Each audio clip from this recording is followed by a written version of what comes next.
সকলকে সালাম জানাচ্ছি।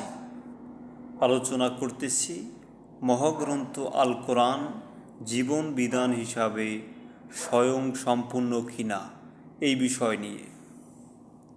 রব্বুনা আল্লাহ কোরআনুল করিমের ভিতরে ইরশাদ করেছেন, মা ফাররাতনা ফিল কিতাবি মিন শাইইন, এই কিতাবে আমি কোনো কিছু বাদ দেই নেই। তার মানে সব কিছু বলা হয়েছে।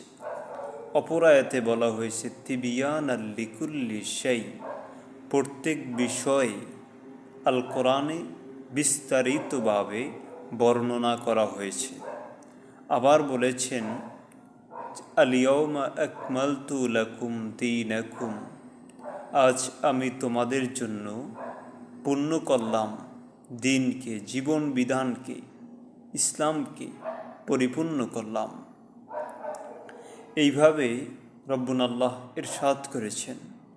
তারপরে আরও বলেছেন ফাবি আইয়ি হাদিসিন বাদাহু ইউমিনুন, তোমরা কি এই হাদিসের পরে অন্য কোনো হাদিসকে বিশ্বাস করবে? আল্লাহ তাআলা বলে দিয়েছেন। প্রথম বলেছেন এই কিতাবে কোনো কিছু বাদ দেওয়া হয়নি, তারপরে বলেছেন সব কিছু বিস্তারিতভাবে বর্ণনা করা হয়েছে। তারপরে বলেছেন এই হাদিসের পরে আর কোন হাদিসে তোমরা ঈমান আনবে। নবী মুহাম্মদ সাল্লাল্লাহু আলাইহি ওয়াসাল্লাম তিনি আল কোরআনকেই মানুষের মাঝে দাওয়াত দিতেন, যেটা আল্লাহ তাআলা বলেছেন ইন্নাহু লাকাউলুন রাসূলুন করিম, নিশ্চয়ই এটা মহাসম্মানিত রাসূলের বাণী। মানে আল কোরআন তানজিলুম মির রব্বিল আলামিন, আল্লাহর পক্ষ থেকে নাজিলকৃত, আর সেটা নবী সাল্লাল্লাহু আলাইহি ওয়াসাল্লাম সালামুন আলা মুহাম্মদ তিনি বালাগে মুবিন করতেন, সুস্পষ্টভাবে পৌঁছিয়ে দিতেন। ওমা আলাইনা ইল্লাল বালাগুল মুবিন, এটাও আল কোরআনে বলা হয়েছে যে আপনি এই কিতাব দিয়ে মানুষকে উপদেশ দেন। সূরাতুল কালামের ভিতরে রয়েছে, সূরাতুল হাক্কাহের ভিতরে রয়েছে। আরও বলা হয়েছে রব্বুনা আল্লাহ বলেছেন যে এই কোরআন হেদায়াত কাদের জন্য? যারা পথ নির্দেশ খোঁজে, মুত্তাকি, তাদের জন্য এই কোরআন পথ নির্দেশ।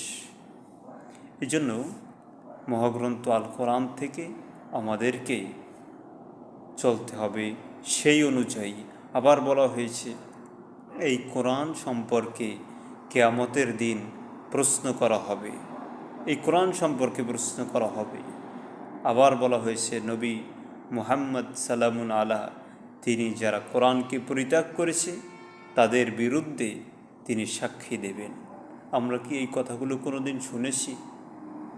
অবশ্যই কোরআন অনুযায়ী চলব, কোরআনকে জীবন বিধান হিসাবে মানব।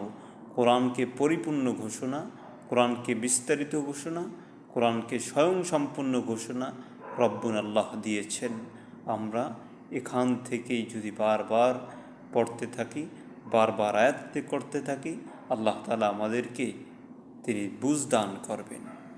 রব্বুনা আল্লাহ তৌফিক দান করুক।